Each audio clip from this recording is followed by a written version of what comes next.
এটা প্ৰতিক্ৰিয়া প্ৰকাশ কৰিম কাৰণ যোৱাকালি আমাৰ শুভাকাংক্ষী হেমপ্ৰভা বাইদেৱে ৰাজ পৰিয়ালৰ কন্যা হয় তেওঁ আমাৰ ৩৭ নম্বৰ ধনশ্ৰী সমষ্টিত তেওঁ প্ৰচাৰ কাৰ্যৰ কাৰণে আহিছে নিৰ্বাচনী প্ৰচাৰ কাৰ্যৰ কাৰণে এইটোত মানে অন্য দলবিলাকে তেওঁৰ যিটো প্ৰচাৰৰ যিটো হেৰি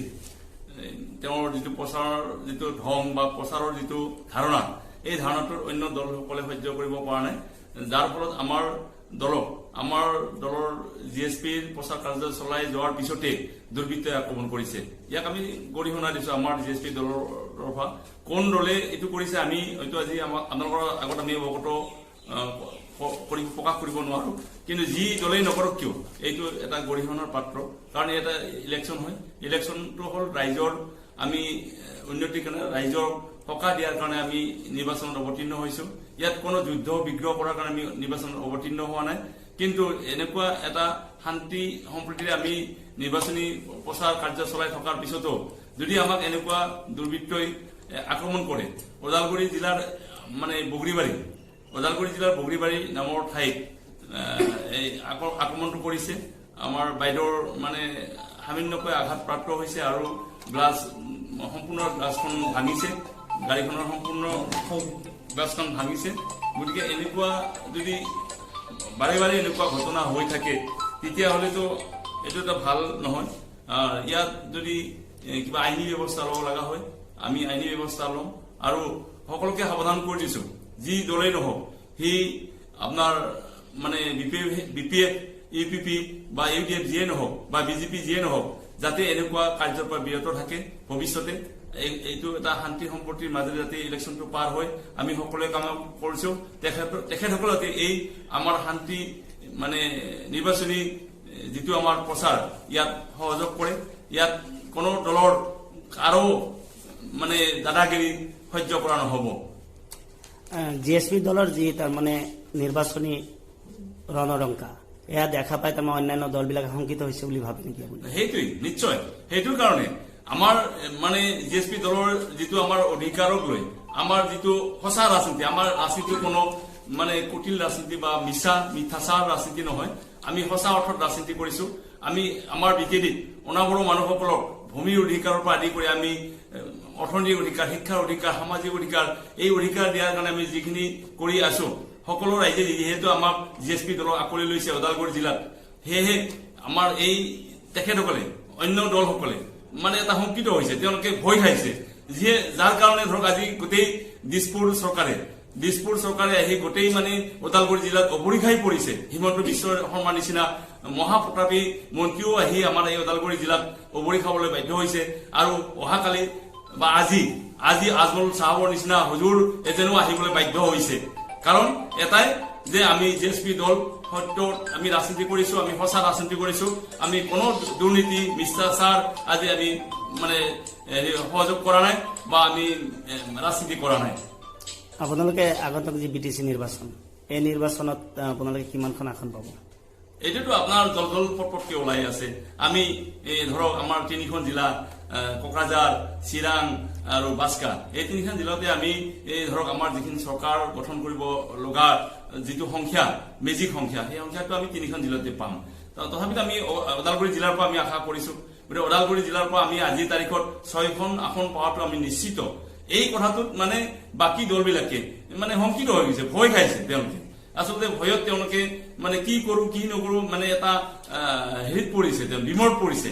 যাৰ কাৰণে তেওঁলোকে এটা এনেকুৱা কূনৈতিক কাৰ্য কৰাৰ কাৰণে মানে আগবাঢ়ি আহিছে এটোতো কোনো ভাল কথা নহয় এজন আমাৰ শুভাকাংক্ষী বাইদেউ মহিলা মানুহ হয় গতিকে তেখেতক ৰাস্তাত ৰাতি 10 মান বজাত মানে আক্ৰমণ কৰাটো এটোতো ভাল কথা নহয় যদি সাহস আছে কোনোবা কেণ্ডিডেট বা কোনোবা মানে পূৰ্বক তেওঁলোকে মানে হেৰি কৰক আক্ৰমণ কৰক তাত আমি আপোনালোকৰ চেনেলৰ যোগেদি সমূহ বিটিইডিবাসীলৈ শুভেচ্ছা জ্ঞাপন কৰিছো আগন্তুক 7 তাৰিখ আৰু 10 তাৰিখৰ নিৰ্বাচনলৈ যাতে নিৰ্বাচনটো শান্তিপূৰ্ণভাৱে হয় আৰু সকলো দললৈ আহ্বান জনাইছো হয় আপোনালোকৰ যিটো তাৰমান দুৰ্বৃত্তই আক্ৰমণ কৰা এটা অভিযোগ আনিছে এটো এই ক্ষেত্ৰত আপোনালোকে কি ক'ব চাও এয়া আমি অভিযোগ অনা নাই যেহেতু যোৱাকালি বুকুলতলাত আমাৰ এখন প্ৰচাৰ নিৰ্বাচনী প্ৰচাৰৰ এখন সভা আছিলে। সেই সভাস্থলীত আমাৰ শুভাকাংক্ষী ৰাজ পৰিয়ালৰ পৰিণাতি মাননীয় হেমপ্ৰভা দেৱীদেৱে আমাৰ সভালৈ আহিছিলে। তাৰ লগত সহযোগ কৰিছিলে উপদেষ্টা আমাৰ ব্ৰজেন মহন্ত ছাৰ আৰু অগ্ৰসুৰক্ষা সমিতি কাৰ্যকৰী সভাপতি গুলজাৰ হুছেইন ডাঙৰীয়া আৰু লগতে আমাৰ GSPৰ উপসভাপতি কৰ্ণ বিমলী ডাঙৰীয়া আৰু তেখেতসকলে যেতিয়া নেকি সভাৰ অন্ত প্ৰায় আমি 9:30 বজাত তেখেতসকলক ওদালগুৰিলৈ আমি থৈ আহোগৈ, কাৰণ তেওঁলোকৰ ৰাতি যিহেতু ৰাস্তাৰ অসুবিধা হ'ব পাৰে বুলি আমি ওদালগুৰিলৈ তেওঁলোকে স্কট দি আমি গুচি গৈছিলোঁ। তাৰপিছত তেওঁলোকক ওদালগুৰিৰ পৰা তেওঁলোকে ঘৰ অভিমুখী হোৱাৰ কাৰণে আমি ওদালগুৰিৰ পৰা গুচি আহিলোঁ। তাৰপিছত প্ৰায় 10মান বজাত ওদালগুৰি জিলাৰ বগুৰিবাৰী গাঁৱৰ যিটো ৰাস্তা আছে সেই ৰাস্তাত দুৰ্বৃত্তই আক্ৰমণ কৰিলে। আৰু এই দুৰ্বৃত্তই যি দলৰে বা যি দুৰ্বৃত্তই নহওক, আমি কোনো দুৰ্বৃত্তৰ কোনো জাতি নাথাকে, গতিকে সেই দুৰ্বৃত্তক আমি সম্পূৰ্ণ গৰিহণা দিছোঁ আৰু তেওঁলোকৰ কাপুৰুষালীক আমি সম্পূৰ্ণভাৱে দলৰ পৰা মই দলীয় GSP দলৰ সম্পাদক হিচাপে সম্পূৰ্ণ গৰিহণা দিছোঁ। আৰু এইখিনিতে এটা কথা ক'ব লাগিব যে যিহেতু যোৱাকালি মাননীয় মুখ্যমন্ত্ৰী দেৱ ওদালগুৰি জিলালৈ আহিছিলে, তেনেস্থলত ওদালগুৰিত থকাৰ স্থলত আমাৰ GSPৰ এজন শুভাকাংক্ষী GSP দলৰ কৰ্মীক দুৰ্বৃত্তই আক্ৰমণ কৰিব, ইয়াতে প্ৰমাণ কৰে যে আচলতে গৃহ বিবাহৰ ফুপুলা স্বৰূপটো কি। গতিকে ইয়াত আমি সঁচাকৈ দুৰ্ভাগ্যজনক, আৰু ইয়াত যে শান্তিপূৰ্ণ নিৰ্বাচন হ'ব আমাৰ কিন্তু সন্দেহ হৈ পৰিছে। এতিয়া আপোনালোকে এই ক্ষেত্ৰত জিলা প্ৰশাসনৰ লগতে হওক বা প্ৰশাসনৰ লগত কিবা যোগাযোগ কৰিছে? এই ক্ষেত্ৰত আমি জিলা প্ৰশাসনৰ লগত সম্পূৰ্ণ যোগাযোগ কৰিছোঁ আৰু আমাৰ বিশ্বাস জিলা প্ৰশাসনে আমাক সহায় সহযোগ নিশ্চয় কৰিব, কাৰণ গণতন্ত্ৰ হয়, আৰু গণতন্ত্ৰ যদি নহয় তেতিয়াহ'লে তেওঁলোকে হয়তো আমাক সহায় সহযোগ নকৰিব। আৰু এইখিনিতে এটা ক'বই লাগিব যে মাননীয় হেমপ্ৰভা দেৱীৰ নেতৃত্বত আৰু সহযোগত মই নিজেই আছোঁ GSP দলৰ সম্পাদক হিচাপে, আৰু মোৰ লগত সহযোগ কৰিছে অগ্ৰসুৰক্ষা সমিতিৰ কাৰ্যকৰী সভাপতি গুলজাৰ হুছেইন ডাঙৰীয়া, সম্পাদক মাধৱ ৰাজবংশী ডাঙৰীয়া, আৰু লগতে আছে আমাৰ উপদেষ্টা মাননীয় ব্ৰজেন মহন্ত ডাঙৰীয়া, আৰু ইফালে আছে আপোনাৰ GSPৰ উপসভাপতি কৰ্ণ বিমলী ডাঙৰীয়া। আমি প্ৰত্যেকখন গাঁৱতে ওদালগুৰি 8টা সমষ্টিত গাঁৱে গাঁৱে যিহেতু প্ৰচাৰ কাৰ্যত অৱতীৰ্ণ হৈ আছো, আৰু এই প্ৰচাৰ কাৰ্যত অৱতীৰ্ণ হোৱা যিকোনো হয়তো ভিৰুণীয়া দলে আমি এই ক্ষেত্ৰত আমি বিজেপিক এটা অনুৰোধ জনাইছোঁ,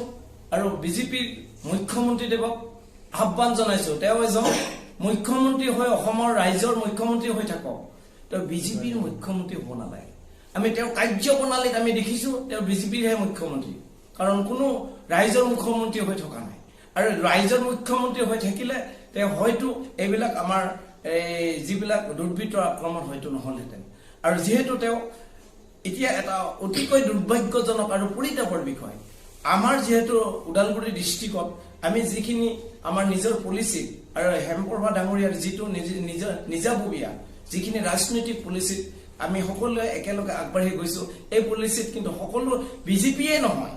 সকলো দলৰে মূৰৰ কামৰণি এটা উঠিছে, আৰু যাৰ ফলত তেওঁলোকে নেকি বাঘা মুখ্যমন্ত্ৰীৰ লগতে ডক্টৰ যাক নেকি ছুপাৰ CM বুলি কোৱা হয়, ডক্টৰ হিমন্ত বিশ্ব শৰ্মাই কেইবাবাৰো আহিছে, তেওঁ মন্ত্ৰী পৰিষদ কেইবাবাৰো আহিছে, আনকি মুখ্যমন্ত্ৰীও আহিবলৈ বাধ্য হৈছে ওদালগুৰি ডিষ্ট্ৰিক্টত। আৰু সেইকাৰণে সকলো দলৰে সকলো বাঘা নেতা